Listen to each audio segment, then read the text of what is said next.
আমরা এখন যাচ্ছি আমাদের কলেজে অনুষ্ঠান আছে বসন্ত উৎসব সেইখানে। আর এইটা হচ্ছে আমার দিদি, একটু তাকাও দিদি, একটুখানি তাকাও, একটু হাই করে দাও।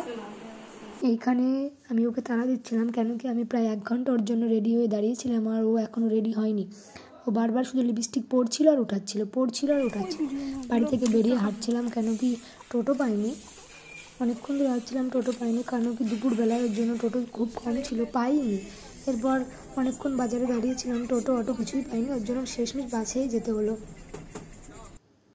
বাস থেকে নেমে কলেজে গিয়ে দেখি বাহ খুব সুন্দর।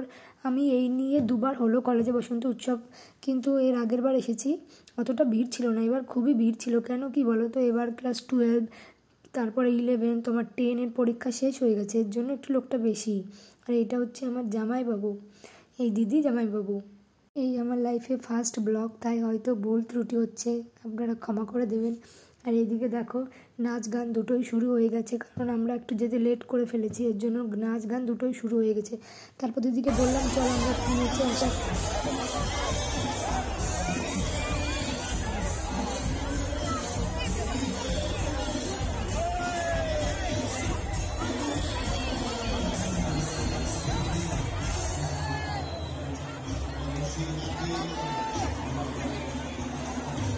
এইখানে নাচ করছিলাম যাদের সাথে, তারা হলো আমার দিদি ছবি রইল, দিদি ননদ আর দিদির বান্ধব।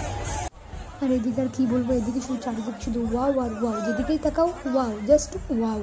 আর কী বলবো সত্যি। আর এইখানে দেখো আমার দিদি জামাইবাবুর ছবি তুলছে, আমাকে নিচ্ছিল না, তাই আমি ওদেরকেই তুলছিলাম, একা একা বোর হচ্ছিলাম কারণ